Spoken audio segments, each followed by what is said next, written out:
Sorry. Okay, so I believe that's recording. So this is your building's site. All right, this is a site plan. Let me make sure that, does it see me?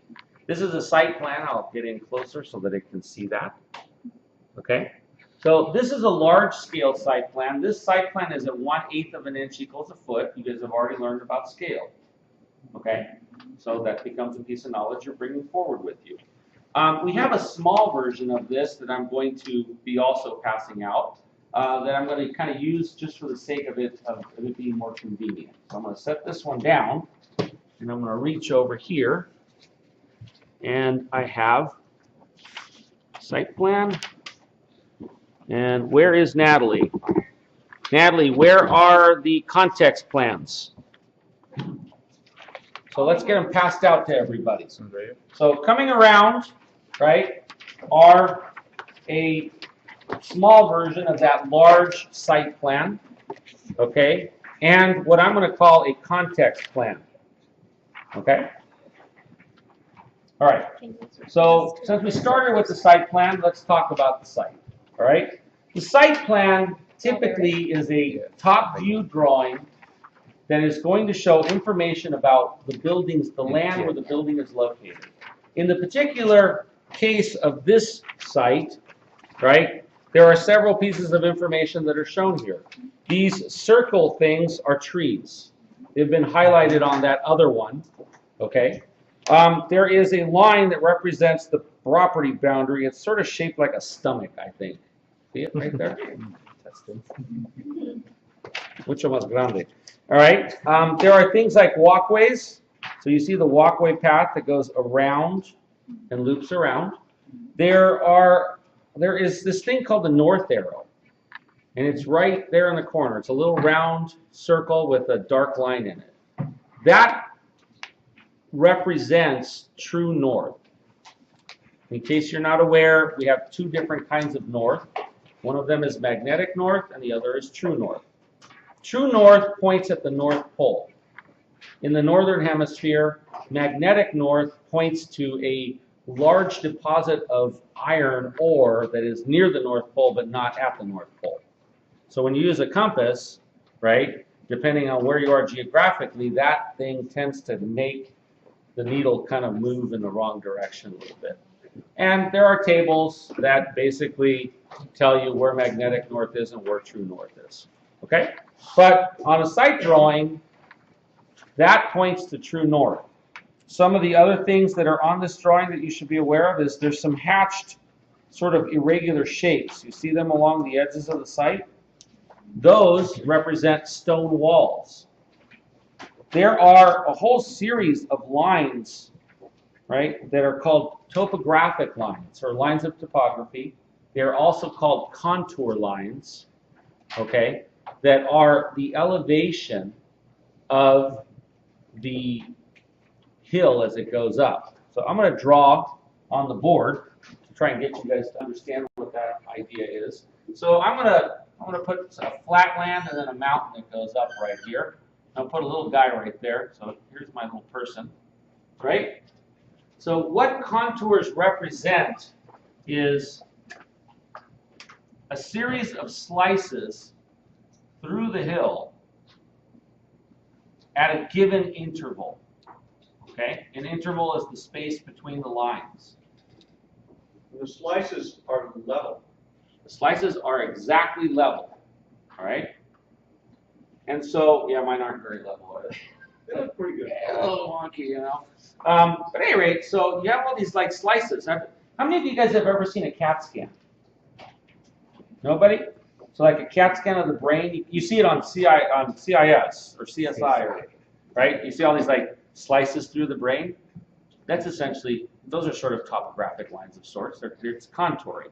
So at any rate, what typically happens is we don't have a lot of ability to create these smooth surfaces. And so we tend to represent them and think of them when we build a model, which is what's sitting next to it, as a series of steps.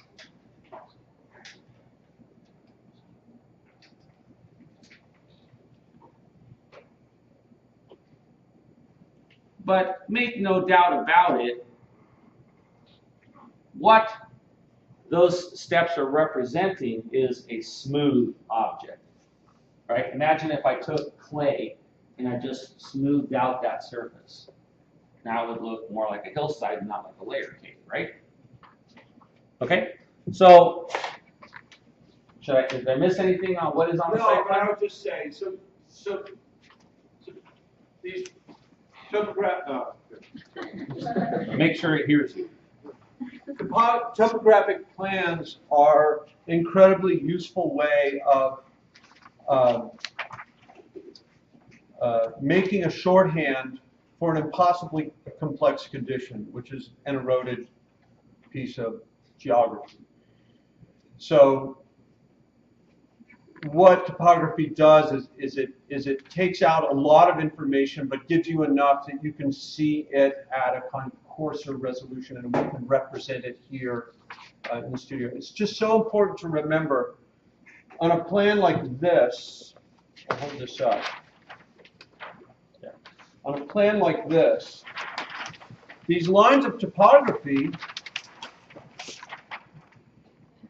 actually do not show. They are a graphic convention to represent slope. However, the lines that represent the edge of the road are actually a change in surface between a paved surface and an unpaved surface. Or between a trail and dirt. So those lines actually exist in the landscape and are a kind of index of the intervention of human beings in the natural sphere. So that part is often confusing to people that are still kind of getting accustomed to reading architectural documents. Just know, if you were to orient your building so it was oriented with the angle of this piece of topography, and then you actually built the building that way, it would relate to nothing on the hillside.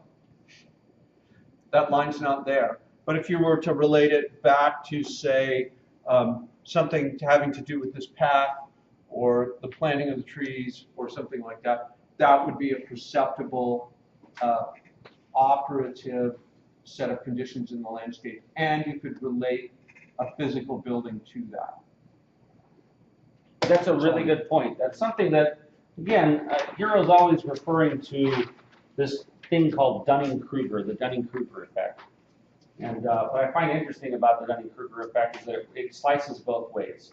One, when somebody creates something, even if they're not very good at it, they think it's the best thing in the world because it came from them. And so their lack of knowledge about this thing makes them think that it's the greatest thing since sliced bread. On the other hand, when you know a lot about something, it's easy to overlook, right, salient features of what's going on in something and to leave stuff out in communication. So it's really a detrimental factor to education that educators have to always be aware of, and we try to do that here very carefully, right? But yeah, these lines, these topo lines, are not visible on the site. They are those imaginary points. They're not the true slope.